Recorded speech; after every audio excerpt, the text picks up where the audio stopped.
Thanks for coming. Really appreciate that. My name is Ludwig Siegel. I write about technology for The Economist, all kinds of technology. If you're interested, I did the cover story this week on the data economy. But that's enough about me. So the panel here, the title is very long. Work, rest, play, but not necessarily in that order. And that's what millennials are about. And being the father of 2 millennial kids, more or less, I can kind of understand that. Things have become so fluid. Kids kind of move between, let's say, work, school, play, all of that, and they expect that to be the same at work, is my experience. And so employers have to prepare for that. They have to cater to these millennial needs, quote unquote. And I think to find answers how to do that, we have a great panel for that. Let me go from left to right. So we have Eugene Miropolsky. He is at WeWork. You're the general manager. And WeWork is, how would I put this? I mean, you would hate that. It's kind of a real estate play in some ways, but more. So you create these communities in cities, I think 12 cities in the US and in 18 countries, where freelancers, startups, and so on, they can rent a place and they can work there. You also offer health insurance and all of that. So in a way, it's not just a real estate play, but also kind of a labor union in some ways. So we also have Chantal Coueri. Chantal works for Value Retail, and you put together villages where you can drive, like outlets where you can buy luxury goods. So I've never been there, but you can, if you want to, you can tell us more about it. I think everyone would be more familiar with Bicester Village outside of Oxford. Okay. So then we have Ines Midema from Transferwise, and you are head of affiliates and partnerships at Transferwise. Transferwise is in the peer-to-peer money transfer business. So if you want to send money abroad, you can do that using Transferwise, and the trick here is that you don't send the money actually, but the money is kind of sent within the country and then kind of settled through Transferwise. Is that the correct way? That's correct, and it lowers the fees a lot, which is the key point. Okay, and finally we have Jane Marsh, and Jane Marsh works for Innocent Drinks, and you sell mostly smoothies. Is that correct? Smoothies and juices, yep. Yeah, but you're owned by Coca-Cola. And Innocent I know because The Economist, visited their offices or headquarters in northern London, because we are going to move into a new building in August, and we wanted to look at how millennials how we can change our office so we write less boringly. So the first question I want to ask all of you, but keep it brief, and at The Economist we at least like to be contrarian. Whether we are, it's a different question. I mean, I always get told that millennials are different, that they want more meaning, that it's not just about status and money and all that. But is that actually true? And will it be true, let's say, in 10 years when they're older? Eugen. Yes, I do think that there is a big difference in the way how people work today and what the new generation wants out of their work. I think if we just look into the past, and there have been studies and studies, and you would ask people in the past, what is most important for you in your job? People would say, it's my career, it's how much I earn, etc. You do the same studies today, and people will say it will not be number one. It's still important for people to make a living and to earn money, but it's not number one anymore.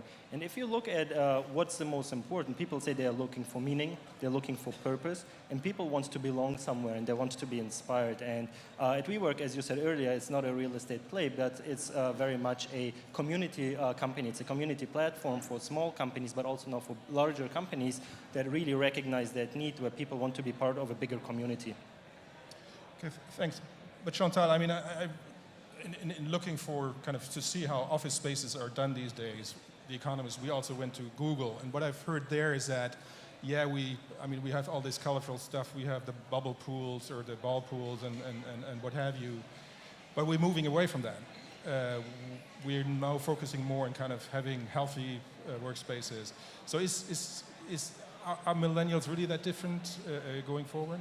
I think millennials, like any person, I mean, they want meaning and purpose. I think what they're different is they know exactly what they want, and they've been very vocal about it. I mean, I work in the retail industry, and we focus on how do we engage our guests through the five senses. So we've taken that approach in looking at how do we engage our people, whether millennial or not, in our interpretation of the five senses. And what I mean by that is everyone is looking for a sense of purpose. They're looking for a sense of inspiration in what they do, a sense of belonging. You know, what's in it for me and how do I contribute to the overall common purpose? A sense of fulfillment, you know, learning and development. I think millennials are also interested by the financial fulfillment. They know exactly what they want, but they're looking for something more than that. Also, they look at how does the company they work for is doing good in the environment they're in. And finally, we call it the sense of fun. Millennials are very focused on the work-life balance and how can they join a community. So these are, you know, what we believe are important and how we're building a culture, an entrepreneurial culture to allow that to flourish. You also run kind of a social enterprise called Brides Do Good. And that's part of the company, or is that supported by the company? But tell us first what it does. Yeah, no, I do. I'm the founder of bridesdogood.com, and we basically are a social enterprise, and we sell pre-loved and designer wedding dresses. And we donate up to 2/3 of our sales to charities who fight against child marriage. The reason I founded it, I'm passionate about doing good, and I am lucky to work in a company that really values that. That gives you an idea. I mean, they've instilled in me the sense of entrepreneurship, and I'm lucky that they are fully supportive and really helping the whole enterprise, to the point that last month, 2 months ago, I opened a pop-up at Bicester Village to raise funds against child marriage. Thanks. Ines, I mean, question for you too. So are millennials different? And you probably will say yes. And so what do you do about it? Kind of what does that mean for Transferwise? I mean, you're a startup. I think you're 4 years old or something like that. Probably most of your employees are millennials. So what does that mean in practice? Yeah, so I think actually the millennials, but also the Y generation, right? That's kind of where it started, where people were really looking for a sense of purpose in their work, besides like a stable paycheck and an income and some security. So at Transferwise, I think there's two ways in which we ensure that not only the company, but also its employees have this sense of purpose. The first one is the mission. So Transferwise is a mission-driven company. We started 6 years ago. I still like to call us a startup. I don't know if we still are officially, because we now have 650 people, 9 offices globally, so we're kind of a big business now. But the mission, every one of those 650 people is driven by the mission of transparency and fairness in the financial industry. To translate it, not ripping off customers by having them pay hefty fees on international money transfers. Now, the other way in which we ensure that people feel purpose, but also actually see what impact they have, is the autonomous teams. So autonomous teams doesn't mean that you are on your own and you do everything on your own and decide everything on your own. What it means is that you're actually held accountable as your team. You decide what problem you want to fix, always with the customer on the forefront of your mind, because that's ultimately how we grow. You build the plan around it. You get feedback from the other people in the company, if you, like everyone who's interested in it, and ultimately you track your progress. So the autonomous teams, like, I think that really ties in with millennials wanting to see what impact they're driving, and you can tell by talking to the customers ultimately. But how autonomous are these teams? I mean, there must be some hierarchy. At Tavit, your CEO must tell them what to do in a way. Kind of, otherwise, I mean, the mission means that something has to be accomplished. Sometimes I wish Tavit told me what to do and how to do it. Actually, I started at Transferwise about 3 years ago. I was the first person in kind of the performance marketing team. And from that day until now, no one has ever told me what to do or how to do it. What they have done is given me a lot of feedback so that we can learn. We also ask feedback from the customers. So no, there's not the hierarchy in the sense that Tavit will come to my desk and tell me what to do. There is, of course, not a hierarchy, but there is different levels of experience. So there's a lot of pools of knowledge in the company, and these feedback sessions on a monthly basis will allow you to tap into those pools of knowledge. So 3 years ago, teams were very autonomous. I was deciding on my own how to grow the business through affiliates and partnerships. Right now, we're building bridges to other teams just to generate some efficiency and not all do the same job. So Jane, you're director of culture, I think I should have said that. People and culture, yes. And when we visited your headquarters, what was most impressive, is kind of the carpet is grass, it's all green, music is very loud, you seem to kind of mix teams, there's not kind of marketing on one floor and a product on another floor. I mean, is that part of how you kind of cater to millennial needs? Give me. Well, that piece of our culture was set up, it sort of grew organically, where we started very small. If you start with 6 or 7 people, you're all sat around the same desk. And we've been very deliberate to maintain that. So what it does do is it means that you don't sit amongst your team. So my people and culture team, we don't all sit together. But I am surrounded on a desk of people. So I sit next to the girl who runs our foundation, which is where we give 10% of our profits. It's run through a foundation trust. So I get to hear what she's doing. I sit next to somebody who in any other company would be the head of the procurement. He buys our fruit, so I hear him negotiating fruit prices, mango prices, and it's actually deliberate because you get an extra window into somebody else's world, and so you actually just learn more about what's going on within the company. And that openness and transparency, I mean, I would echo, I'm not going to repeat what's been said already, but I certainly agree with it, and I do think another part of having a sense of purpose is openness and transparency. So you actually really understand how the company's doing, how you connect to the mission, whatever that mission may be for the company. I think that's a real part of developing a sense of purpose for any person. But if there's an extra demand for that, it's a place that you get it from. Well, what would you say is kind of the most important point that makes you a good place to work for millennials? Is it the office? Is it your when we came there was I think a birthday party. There's kind of all hands meetings. It's yeah. Go ahead. It's a very free space, and it has it's sort of designed to remind us all about the sort of heritage of the company and the purpose and the direction of the company. But I wouldn't say it's what binds us actually is our values. And in many organizations I've worked in the past, that can be a slightly, it's almost counterintuitive, but it can be a trite statement, but it really isn't in our organization. And if there's a common thread and a thing that actually binds us all together, millennials or others, it's actually the values that we have and our connection to the company and the company's purpose. So I think if you get that right, I mean, obviously a building can really then represent your brand. If you have a very natural brand, you speak to each other in a natural way, you have a natural working environment that encourages cooperation, etc., and just collaboration. Those things come, but I think that is secondary. It's not the building, if you like, that makes the culture work. It's definitely part of it, but I don't think it's at the core. Thank you. Eugen, if I were like 30 years younger, why should I work for WeWork? So I think what is the most important part is to have a mission that everyone in the community believes in. And at WeWork, we really believe that we want to empower people to make a life and not just a living. And I think it is a very powerful message for everyone, especially nowadays. I think we speak a lot about future topics, artificial intelligence, a lot of new technologies, but very often we don't speak about the human-to-human interaction. And I think it is so important nowadays to bring people together, to have everyone collaborate.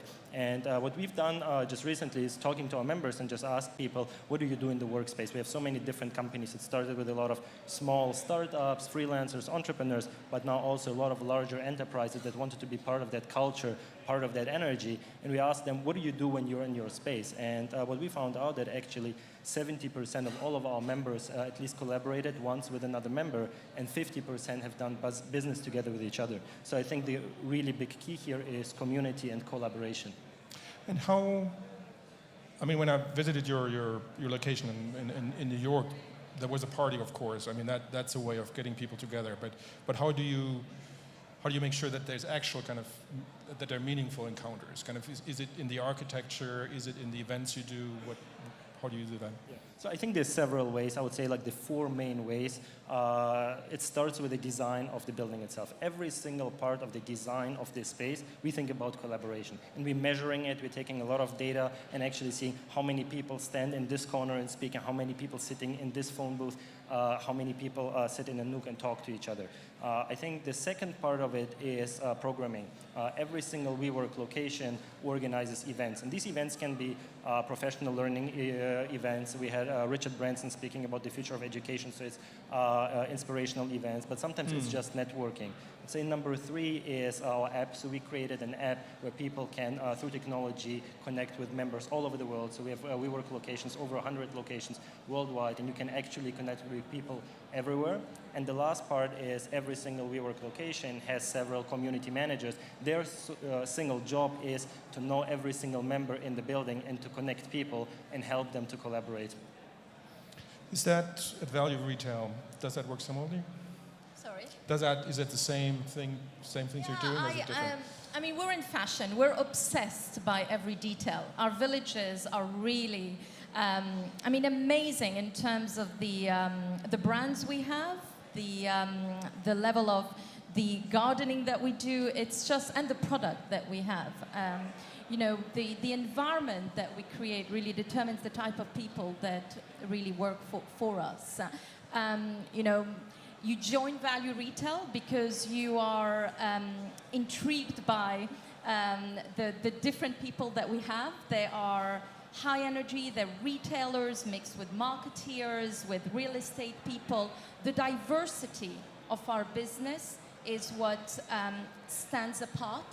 And also, we are really focused on how do we keep that entrepreneurial mindset, especially as we're growing. We're, across 11 villages and 9 countries. So it's important for us that our teams, have the freedom to try new things, experiment. And that's, I think, the key attributes of Value Retail. Thank you. Ines, it came up a couple of times, kind of design of the space, design space in such a way that there's more communication, you don't sit in your office, all that. Give me an idea how important that is and kind of how you approach that. Is it just the color, or do you have meeting spaces or sleep napping pods, or kind of what's necessary for that? As long as the colors are on brand, their designers are happy. So like that one is a tick. Now I think the office space, it has to be a place where you want to come and work. Personally, I work from home every Monday because I need sometimes to be in a bubble and actually focus. But every Tuesday to Friday, I want to come into the office, and with me a lot of other colleagues. So we have a lot of shared workspaces. The Hipster Cafe is called the Hipster Cafe. We have a large kitchen where there's free breakfast in the morning, where people, and it all seems like kind of, these are nice perks that you have to attract talent, because Google does it as well. But I think actually there's a lot of meaning behind it, because if you come into the office in the morning and you have your breakfast, remember, we work in autonomous teams. I get to talk to a lot of the other autonomous teams and figure out what they're working on and actually share these ideas. So I think there's definitely like a method to the madness of what you would see in an office like that. Another example is when I first started to work at Transferwise, a lot of the people were playing FIFA. My parents came to visit and they were like, is anyone doing work in this office? And I was like, yeah, I understand that you're a bit confused about this, because it doesn't look like to the traditional office, and maybe someone's working in a hammock instead of behind a desk. But ultimately, as long as you get your work done, and sometimes you need the break from a tough challenge you're thinking through. Like, I like to go for a walk sometimes. Other times I'll play table tennis in the office, or I take one of the, what are they called, like the adult scooters, to like go to the kitchen and get some water. So I think there's definitely a purpose behind that, not only to attract millennials, but also to attract anyone that wants to have a bit more flexibility at work and wants to understand, hey, this is a space where I can work, where I can focus, where I can engage with others. But doesn't that create kind of a culture of interruption where you don't get things done? at The Economist, I don't see us all sitting in a kind of an open plan office. And there's even, whenever that's being discussed, there's kind of protest movement and what have you. So how do you deal with that? And in particular, if you have just millennials that have grown up working in this way, it may work. I don't know. But I mean, if you have a mixed kind of workforce with older people, like also known as the over 40s, how do you make sure that kind of each of these groups gets the workspace it wants, it needs? Yeah, it's a very good question. So I actually then maybe should classify myself sometimes as an over 40, because I sometimes like working behind my desk, having my monitor, like having my space. So like what I think is important is to balance it out. One thing that we did when we moved from our old office to our new offices in Shoreditch High Street is we did a survey amongst everyone in the London office. To ask what they wanted in their workspace, to understand before we designed the workspace, to understand what actually was needed. Anyone was able to like, there were some crazy ideas in there that weren't pushed through, but definitely anyone was able to recommend something. One maybe fun thing about our office, and maybe weird to a lot of you here, is that we have a sauna in our office. Now, this comes from the Estonian tradition of our founders. Originally, I personally was like, I'm not going to go in the sauna with my colleagues. But actually, there's also there's an idea. I mean, it should be everyone, like no one's forced to go into the sauna, and we don't have meetings in the sauna. It's more that after work time, we'll have a sports class organized by a team in the office, and then some people might go to the sauna afterwards. There's the rooftop terrace where you can go out, get some fresh air, and there's actually a lot of networking done in the sauna, or like talking about what are you dealing with right now. So I think that there's like through that survey we got to the end result that yes, we want a sauna in this office as well, and yes, we want other things such as quieter workspace as well. Jane, I think you don't have a sauna. I was just thinking, we have fridges to keep the juices and smoothies chilled in the office. So we're the opposite. We don't have saunas. But we do have concepts of different spaces. We have quieter spaces in the office. We do have one floor where actually if working with louder music bothers you, you can go up to the other floor. We also, work from home flexibly. So there are ways to find quiet time within the building space, and that we've been thoughtful about that. But also it's about stretching people's boundaries. I think we were saying before we came on, I'd worked in an office of my own before I joined Innocent. I've been Innocent for 3 years. And I didn't know if that working environment was going to work for me, but you can find new spaces within yourself and think, oh, actually, then I'm fine with it. So everybody can learn, but actually if it's not for you, then you can find a way around it. No, though what struck me at Innocent, at the headquarters, is that, I mean, this was a Friday afternoon, so this may be just because it's a Friday afternoon, but the music was quite loud. And I'm just wondering, so yes, you can always find a quiet space in the corridor or whatever, but that strikes me as rather kind of forcing you. We're a community of people who work together. So actually, each floor controls. We have a Sonos system. Each floor you can put music on of your choice, and you can alter the volume on the floor.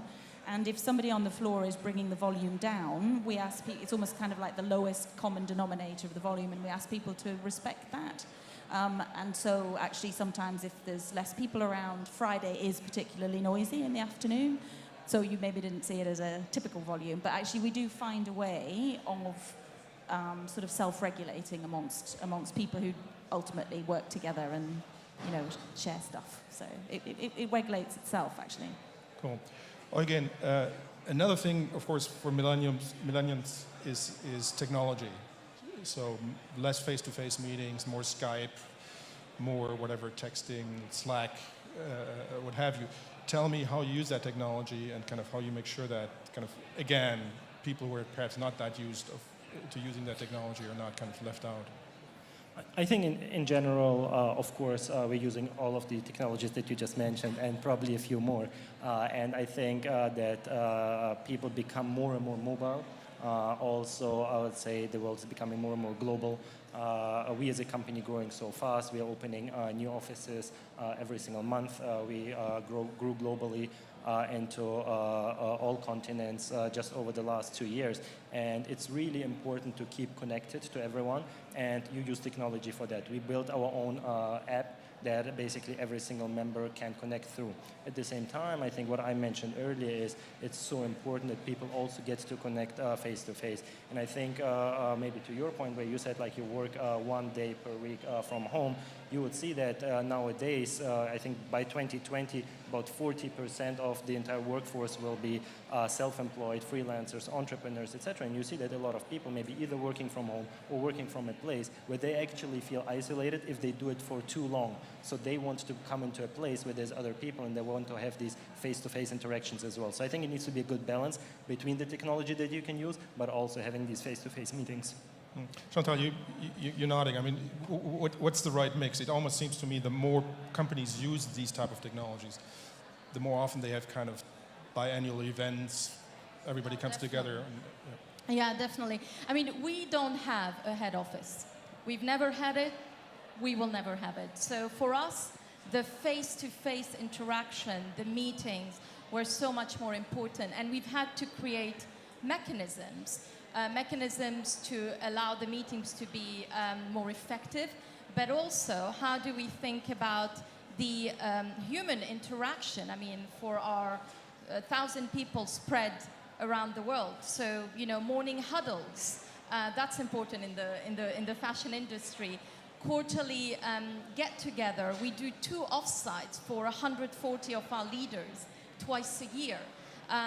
Quarterly, we also bring another 100 cross-functional teams. So it's quite important for us to create those moments, because that's what really create that sharing of experiences and allow us to move much more faster.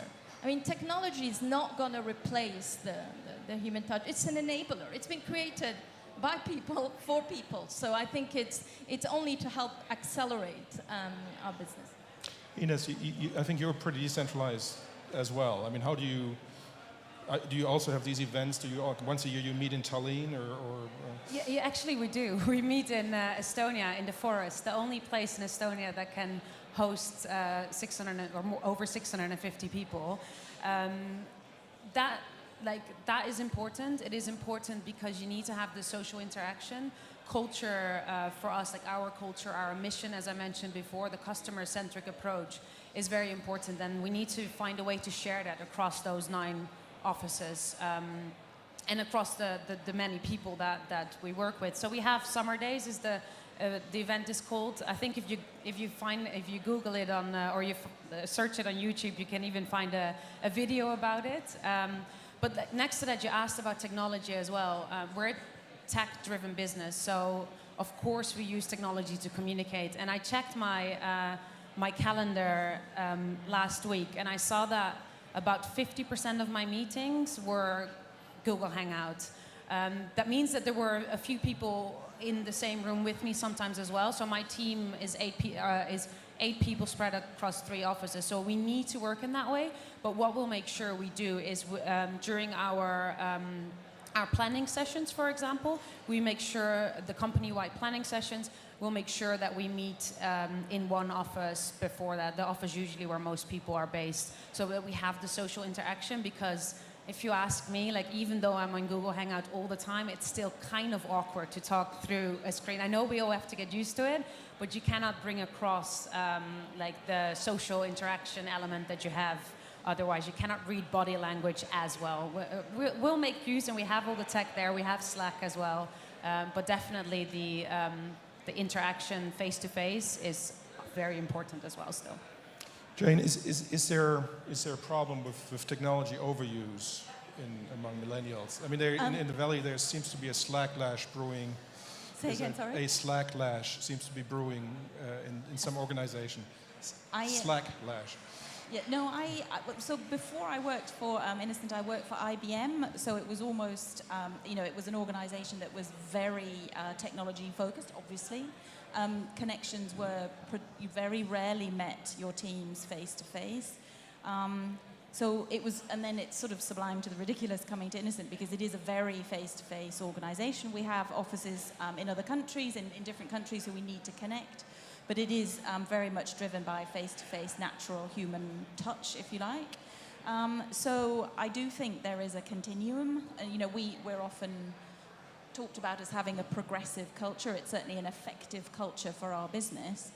But actually, paradoxically, we can be seen as old-fashioned in that we have lunch hours, for example. We like the fact that people share food together and eat together. Our building allows that, obviously, to happen. You know, we don't cross over that time. We respect that time. And certainly the face-to-face emphasis that we have can, by some people, seem to be old-fashioned. But I think it's a continuum. It's what you need for your business. You need to recognize what's industry-specific. And if you have a global spread, you need to invest in technology to help. But then it can go too far with, you know, some people not actually having met work colleagues for over 12 months. And sometimes that you have to invest in ways, how you build trust, how you build rapport when you're constantly on the phone or you're on Skype. There's ways of teaching yourself to do that, which bigger companies can invest in. But I don't think anything substitutes face-to-face human interaction. Okay. A bit of a change of gear here. So I mean, again, you're international businesses, and so you have to hire talent abroad.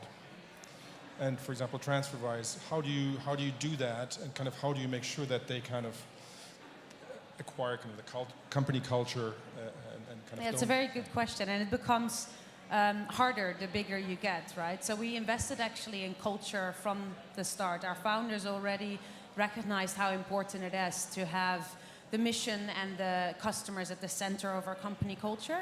Now, how do we do it now, 6 years in, is that we have everyone that starts at Transferwise will be invited to go to the Tallinn office, which is our biggest office still, and we have an onboarding week. It's actually 3 days where you start with peers, but they can work different offices, different jobs, and the goal there is actually to learn about the Transferwise culture, the mission, to get to meet different teams. You'll do side-by-sides with customer support, so you already start to understand who our customers are before you get to the day-to-day of things, and you'll start in your local office, be it Tallinn or one of the other offices. So that's how we make sure that people from the start understand how important culture is. And then we have the events throughout, such as summer days, such as planning sessions, where it's always emphasized also by our co-founders. Again, how do you do it? Yeah, I think very similarly, as we've been such a fast-growing organization, I think we always were very focused about our culture. And initially, as we started in New York, and when we would launch new cities, new locations in new cities, every new employee would come to New York, learn about the culture, learn about the values, spend time with members, and really understand what is the mission behind it. As we grew larger, actually, a lot more established markets could take that function of New York. So, for example, every new employee in Europe, be it in Germany or in Amsterdam, would come to London, where our second largest market is, and train here. And I think the same in the future, once we will open in Frankfurt and Hamburg later this year, these team members will be training in Berlin and soak up that culture. At the same time, I think it's really important to have rituals. So every single week on Mondays, we have something what we call TGIM, Thanks God It's Monday, where basically in the evening, all teams come together, spend the evening together, have a dinner together, discuss what they want to achieve this week. And we do that globally across. These are WeWork teams, or these are kind of these are WeWork teams. So these are WeWork teams. Basically, all employees of WeWork every Monday meet and kind of prepare for the week. And similarly, we also have global events twice a year. We have a WeWork Summit where we all meet together, all WeWork employees. And once a year, we do a summer camp where we also invite our members and basically spend 2 to 3 days all together in the community. Chantal? Yeah, I think it's similar to what you've said. I think the onboarding is critical in terms of bringing to your people the heritage of your business, the values, the how do you do things here to be successful. I think the most important thing is how do you tailor it to the individual rather than putting someone through the process of the onboarding what is important for them, and by knowing who you have in front of you, you're able to really target that onboarding to their needs. What we found was very helpful is identifying a buddy for every new starter, someone to go to as you make your way and your journey into the business. And I think that's priceless, especially when you're joining a new company, to have someone who knows the how to do things in the business. That's been pretty successful from our side. Thank you. We have time for one more round before I open it up to the audience. And it's kind of a forward-looking question. So in 10, 20 years from now, how will we work? I mean, will we even have an office? What are your thoughts? Jane, start. Well, I guess I think in 10 or 20 years' time, we're still going to be people, and we're still going to need human interaction. We're going to need to come together, and we will still get an awful lot of energy and motivation from that. So absolutely, I think we will still have to have a way of doing that. I'm sure there will be a number of different ways that will either suit different sizes of business, etc. But I really believe that coming together and collaborating is actually what makes business kick off. So it will happen. I agree in the fact that we will still have offices, but I hope by that time also the Economist might have changed their offices slightly. More traditional businesses might have, like, that's kind of what I predict, that there will be a lot more flexible workspaces tailored to different generations, people with from different industries. So I think the offices will be there, but they will look slightly different to what they look now. And what about virtual reality? Ooh, virtual reality. Like that and artificial intelligence are very interesting topics. So I'm not sure how it will play a role. I think that offices will be a lot more. So right now we still have meeting rooms where we go into and we need our computer to like access a Google Hangout. I think probably technology will be a lot more advanced at that time, where we can have a lot more different interactions with colleagues around the world, I hope, where maybe it's not needed to and possible to meet everyone face to face everywhere. Yeah, I think offices will still exist, but they, as a hub of inspiration and connection and interaction. I think we live in a world that's going to be fundamentally different in a few years. I think that things are going to go faster, and I think that every businesses will need to be looking at things in a different way. I think leaders need to be really acting more as leaders and leading by examples, becoming more as mentors and coaches to the different generation that we will have. So I think it's broader than just the offices. Thanks. And Eugen, I mean, you as WeWork kind of offering office space as a service, you must think about virtual reality. You must have kind of a working group on that.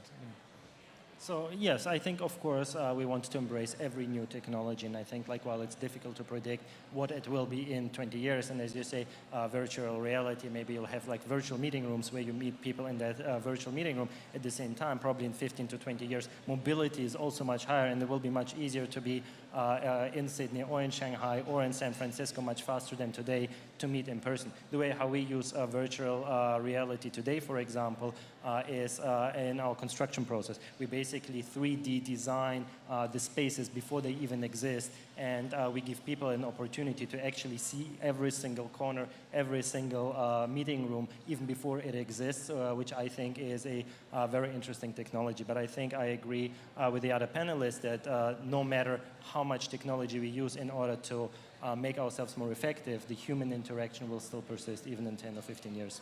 Thank you. So questions from the audience. Don't be bashful. Who wants to be the first? We have a roving microphone somewhere here. No? Over there. Hello. Can I ask the panelists, please, what sort of skills or qualifications are you looking for, or will you be looking for, in the young people coming to work for you? What sort of people are they going to be? Yeah, I can answer that. So like out of my personal experience, I'm heading the affiliates and partnerships team, and I get this question more often. I've been thinking about it a lot myself. Because the digital space is changing continuously, it's not really necessary anymore, and maybe also not that valuable to have 5 years of very specific affiliate marketing experience. So the way I look at it actually is understanding exactly what skills they need to have, and understanding how we can test those skills in the interview or interview process, really. So you can imagine like someone that's closing partnerships deals needs to be able to sell. So you could go with the traditional example of sell me this pen, or you could think of something more inventive. But I think it's more, personally, that's more what I'm looking for than the 5 years working in this industry and having a bachelor's degree in this. So it's a lot more like generic skills with examples of what that skill means, how does it work at Transferwise in that role, and how do we test that? I agree. I think we look very much for the multitude of skills, but what's more important really is the attitude, the open-mindedness, the international mindset. I think that for us is very important, because at the end of the day, there needs to be as well a reinvention of people with time that are changing and businesses are moving. Same thing, if you're open-minded, if you're flexible, there is an ability to really reinvent in the individual. Maybe I can add to that. So I think that the world is changing faster and faster. And I think one of key skills for people is to be adaptable, to be flexible. And I think open-minded is exactly the right word. I think on top of that, we are always looking for people who really, truly believe in our mission and are really passionate about it. I think like if you're not passionate about something, then you basically, again, go back to a job that is 9 to 5, and you go to work and you have a gray and depressing job. And I think what we see nowadays more and more, and we mentioned it earlier, is something what you see called work-life integration, right? Although we like through technology, we are responsive longer, we answer emails out of work hours, but at the same time, you work on something that you're really passionate about, and it's so meaningful to you that you actually really enjoy it. And for me, I guess I would add, we focus as much on EQ as IQ. And so we've recently switched our internal learning and development offerings to go more from how you actually do a task, so an IQ type skill based, much more into raising awareness of your own EQ and how you interact with other people and how you collaborate and get the best out of a working relationship with somebody else. So actually, I think that's, for us, is coming up higher and higher as a quality that we look for. Thank you. We have time for one more question. Don't be bashful. Okay, not the case. So yeah, why don't we? It's 5 seconds. So thank you very much. That was great. Let's see what happens in the next 10 years, and let's do it again. Thanks a lot. Definitely. Thank you. Thank you.